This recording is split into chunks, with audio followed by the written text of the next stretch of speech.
Level 1. Her silence. You arrive at the Phoenix Palace before dawn, when the lanterns are still burning low and the corridors feel colder than the morning air outside. A senior maid leads you through the outer gate without looking back. She has already warned you 3 times, do not lift your eyes too long, do not speak unless ordered, do not mistake silence for permission. This is the Empress's palace, and everything here belongs to rank before it belongs to feeling. The curtains are deep red and heavy enough to swallow sound. Golden phoenix screens divide the halls like walls of fire.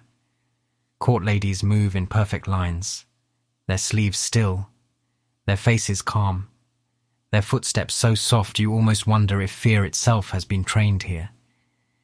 You're only a low servant, transferred to carry tea, clean incense ash, and stand behind screens where no one important should notice you. But the Empress notices everything. She sits at the far end of the hall in dark crimson robes, her hair crowned with gold, her posture so straight it makes the entire room seem corrected around her. No one touches her. No one approaches without being called. Even the women who serve closest to her keep a distance shaped by years of obedience. You are told she does not need comfort. You are told she does not accept pity. You are told she is the one woman in the palace who must never be seen as weak. Then, while replacing a lamp near the side screen, you see her hand pause over a folded letter. Only for one breath. Her face does not change. Her eyes do not lower. But her fingers tighten just enough for the paper to bend. No one else seems to notice. You do. And in that small mistake, if it is a mistake, you glimpse something no rule prepared you for. Not the Empress, not the symbol, not the woman everyone bows to, but someone trapped inside perfection so tightly that even grief must stand straight. The maid beside you whispers, "Lower your eyes." You obey. But it is already too late. You have seen that the Phoenix Palace is not silent because it is peaceful. It is silent because everyone is afraid to touch the pain sitting at its center. Level 2, Phoenix Palace. By the second day, you learn that the Phoenix Palace does not allow carelessness to survive. Every morning begins with rituals so exact it feels less like service and more like a ceremony built to erase weakness. The incense is measured before it is lit. The tea is poured only after the cup has been warmed. The curtains are opened halfway, never fully, because the Empress does not let sunlight enter her chamber like an uninvited guest. You carry trays behind older servants and memorize the order of everything. Which court lady stands nearest the Phoenix screen? Which attendant keeps the ritual book? Which visitor waits outside the eastern door? Which name is spoken aloud, and which name is avoided so carefully that it becomes louder than speech? The Empress moves through it all with terrifying grace. She does not correct people often. She does not need to. A single pause of her hand can make a servant lower her head. A single glance can make a noblewoman repeat her greeting with a shaking voice. You begin to understand why everyone calls her untouchable. It is not only because of her rank, it is because she has turned distance into armor. At midday, a young concubine's attendant comes to deliver a silk gift and speaks too warmly, as if kindness might soften the room. The Empress accepts the gift without smiling. In this palace, she says, even kindness must kneel before rank. The attendant goes pale, you lower your eyes, but the sentence stays with you longer than it should. Later, while clearing the tea table, you notice the Empress has not touched her cup. The tea has gone cold beside her hand. No one asks whether she wants it replaced. No one asks whether she is tired. They wait only for the proper signal because concern offered too freely would insult the symbol she is forced to remain. You lift the cold cup away and, for one brief moment, her fingers brush the edge of the table near yours without touching. She does not look at you.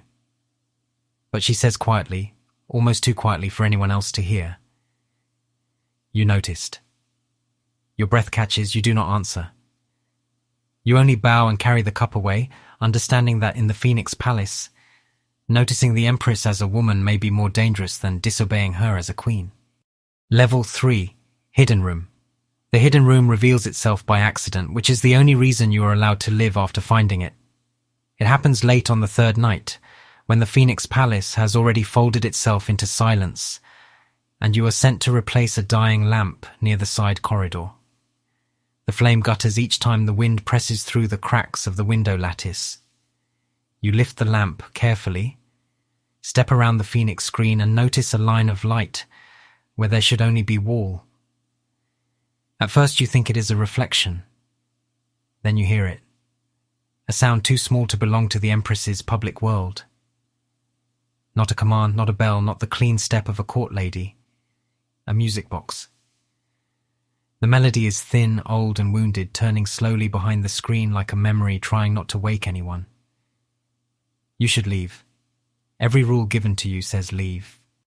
But the lamp in your hand burns low and the narrow panel behind the screen stands slightly open. Through it you see a room no ritual book would ever name. No phoenix banners. No ceremonial chair. No watching women. Only a small table, a plain robe folded over a stool, dried flowers in a clay vase, an old music box turning beneath candlelight, and the Empress seated beside it with her face in her hands. She is not sobbing. That would be too free. Her shoulders do not shake. Her posture remains almost straight, as if even alone she cannot fully escape the shape of the throne. But tears move silently down her face, and seeing them feels more forbidden than seeing her undressed. The floor creaks beneath your foot. She lifts her head. For one frozen breath, neither of you moves. You expect guards. Anger. Death. Instead, she looks at you with a tiredness deeper than power. You should not have found this room, she says. You fall to your knees, the lamp trembling in both hands. Forgive me, Your Majesty. She closes the music box. The silence after it is worse. Then she says, forget the woman you saw here, or love her enough to lie, and you understand that some doors in the palace do not open into rooms. They open into someone's hidden heart. Level 4. The woman beneath. After that night, the Phoenix Palace becomes two palaces in your mind. By day, it is the palace everyone knows.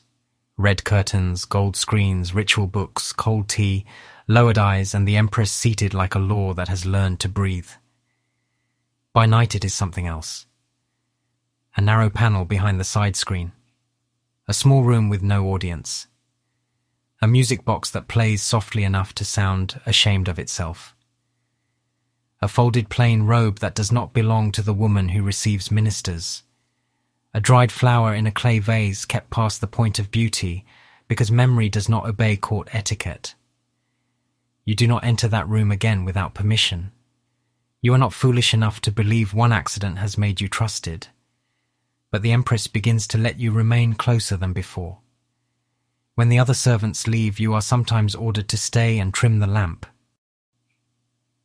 When the court ladies withdraw, you carry tea to the side table instead of leaving it at the door. She does not speak of tears, neither do you. That silence becomes the first language between you. One night, rain falls hard against the roof tiles, and she asks you to wind the music box because her hand aches. The request is small. Too small for anyone else to understand why it makes your breath stop. You kneel beside the table, turn the key carefully, and the old melody begins again. The Empress listens with her eyes on the candle. It was given to me before I became useful, she says. Not before she became Empress. Before she became useful. You understand the difference. There was once a woman before the Phoenix crown, before the rank, before every kindness had to kneel. A woman who had songs, small objects, perhaps even foolish hopes she was forced to outgrow. You do not say this. You only set the music box down gently, as if roughness might hurt the memory inside it. She looks at your hands. You are careful, she says, because it matters to your Majesty. No, she says, and her voice is quieter than rain. Because you know it matters to me. That is the moment you feel the boundary move. Not break. Never break. But move enough to frighten you. The most dangerous thing in the palace is not touching the Empress's hand. It is becoming the one person before whom she does not have to be entirely Empress. Level 5. Forbidden Mercy. The first lie you tell for the Empress is not grand enough to sound like treason. It is only a broken teacup, a wet handkerchief, and one pause too long before the door. Yet in the Phoenix Palace, small things are the places where truth escapes. It happens after a formal audience with the Emperor's sister. A woman with bright jewels, soft hands, and a voice sharpened by years of pretending concern is kindness. The Empress receives her with perfect composure. She answers every question correctly. She smiles when ceremony requires it. She lets the woman speak of loyalty, harmony, and the burden of rank, as if rank has ever been anything but a cage polished until it shines. But after the visitor leaves, the Empress returns to the hidden room and stands too still beside the low table. The music box is closed. The candle is almost gone. A single tear slips down before she can stop it, and when she reaches for the teacup, her hand strikes the edge. Porcelain breaks against the floor. The sound is small, but footsteps stop outside the panel. A senior court lady knocks. "Your Majesty." You see the Empress straighten at once, rebuilding herself faster than breath. But the tear remains. The broken cup remains. The woman beneath the crown remains in the room with you, exposed for one dangerous second too long. You step forward before you understand the size of what you're doing. You take the handkerchief from the table, wipe the tear from the corner of the Empress's face, then kneel beside the broken porcelain just as the door opens. The court lady sees you first. You lower your head. "Forgive me, I dropped the cup while replacing the tray." The room freezes. A servant lying near the Empress's private chamber could be punished for less. The court lady studies the floor, the handkerchief, your posture, the Empress's face. The Empress says nothing. That silence feels like a blade resting above your neck. Finally, the court lady orders another cup and withdraws. Only when the footsteps fade does the Empress look at you. "Do you pity me?" she asks. You should say no quickly. Instead, you answer carefully. "No, Your Majesty, I remembered you." Her eyes change almost invisibly, and that frightens you more than anger would have.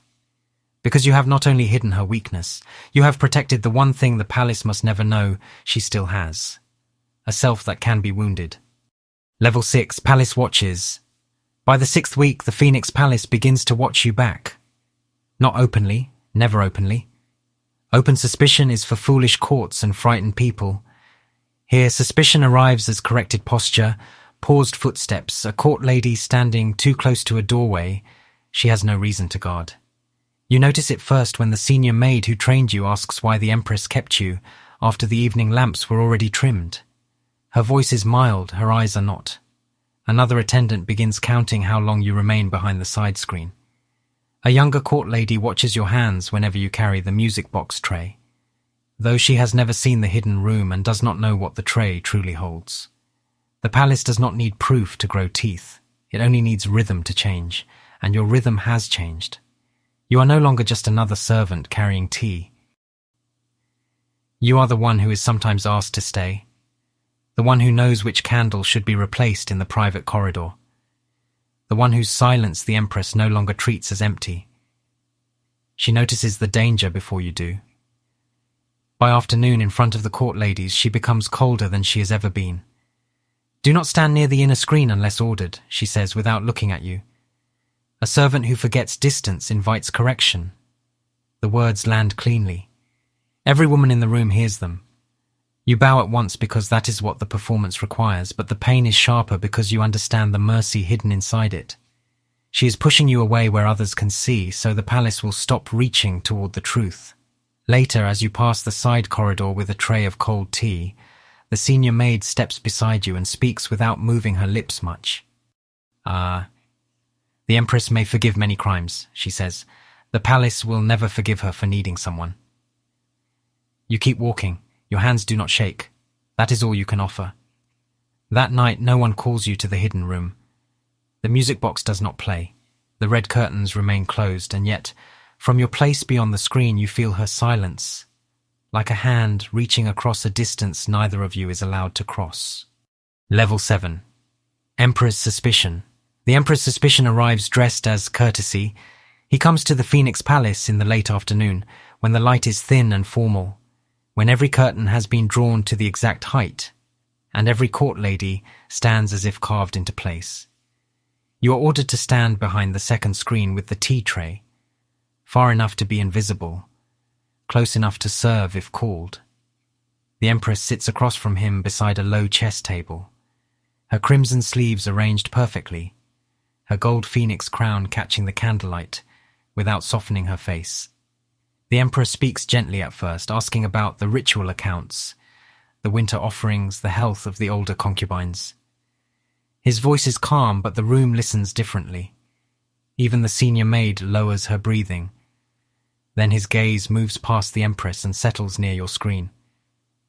"That servant," he says. No one moves. Your hands tighten around the tray. The Empress does not turn her head. "He has been assigned to the lamps." The Emperor smiles as if the answer amuses him. "The lamps must be very complicated. I've seen him here often."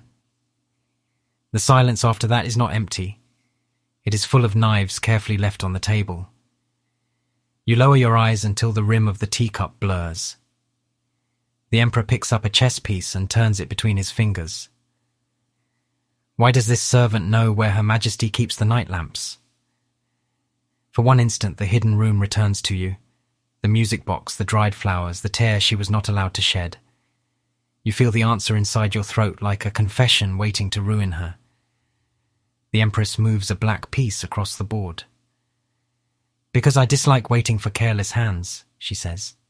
"A servant who remembers well is less troublesome than 10 who forget." The Emperor watches her, then watches you. You understand then that he does not need proof. Power rarely does. Suspicion only has to become interesting. He sets the chess piece down. "Then let us hope his memory remains useful only for lamps." The Empress finally looks toward you, but her eyes contain no softness, no warning, no trace of the woman in the hidden room. "Leave the tray and go," she says coldly. You obey, and every step away from her feels like stepping across ice too thin to hold both of you. Level 8. Her choice before dawn. The Empress calls you to the hidden room, and for the first time she looks less like a woman hiding from the palace and more like a woman deciding whether to burn part of herself to keep the rest standing. The music box sits closed on the table. Beside it lies the folded letter she bent on your first morning, the one you never asked about. Outside the wall, the Phoenix Palace is already stirring.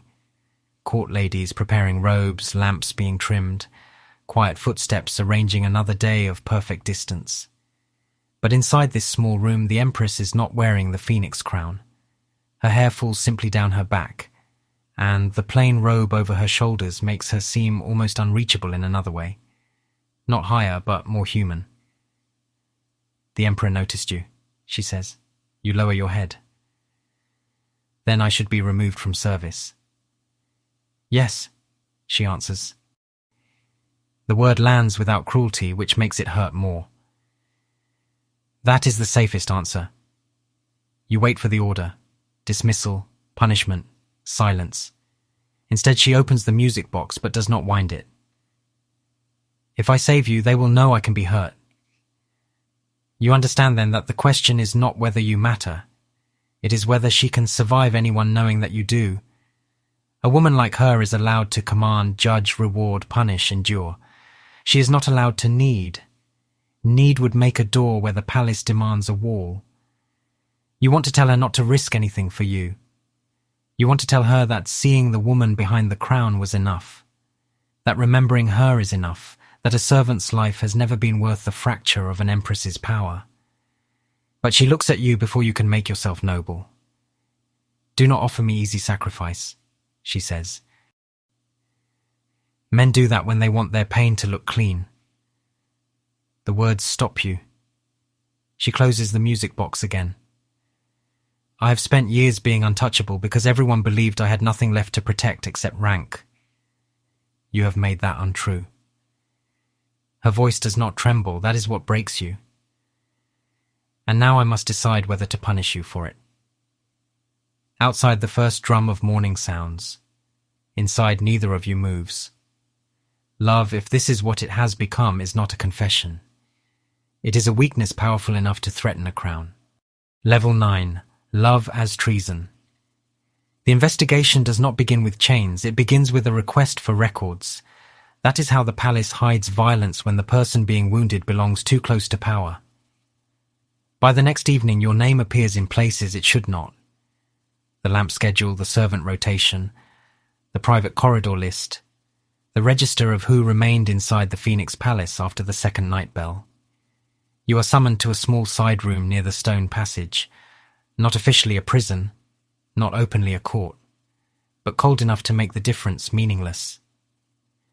A female official sits behind a low table with a brush in her hand, and 2 court ladies behind her.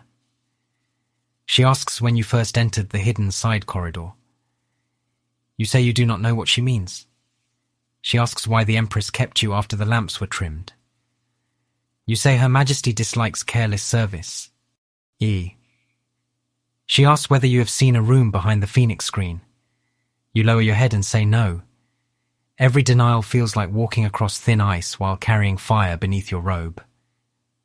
Then the door opens. The Empress enters in full crimson robes, Phoenix crown steady, face unreadable. The room rises around her like water around a blade. You do not look at her. You cannot.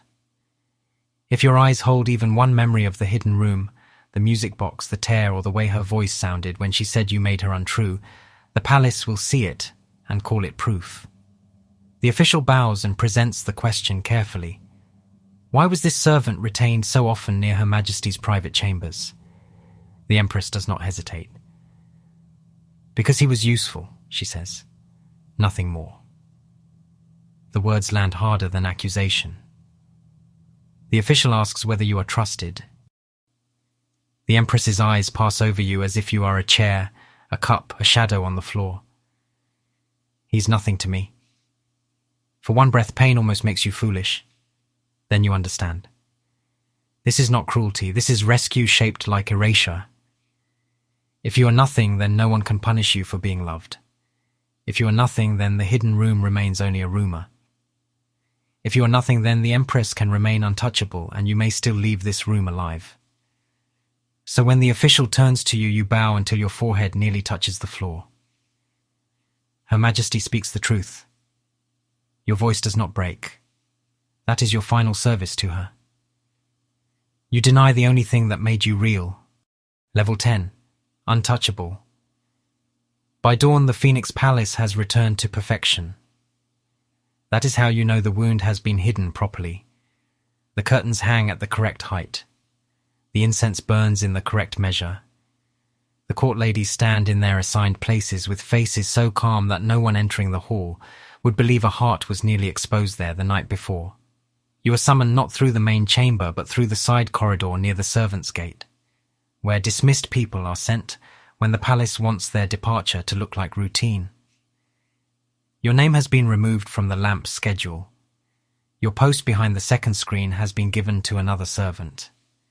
The hidden room is not mentioned. The music box is not mentioned. The tear, the broken cup, the nights she allowed you to remain near the side table. None of it exists now except inside you. A senior maid hands you a bundle of plain clothes and tells you that you have been transferred beyond the Phoenix Palace.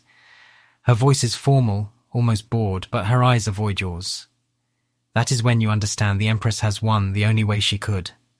She has not saved you by keeping you. She has saved you by making the palace believe you were never worth keeping. Before you leave, the red curtain near the inner hall moves.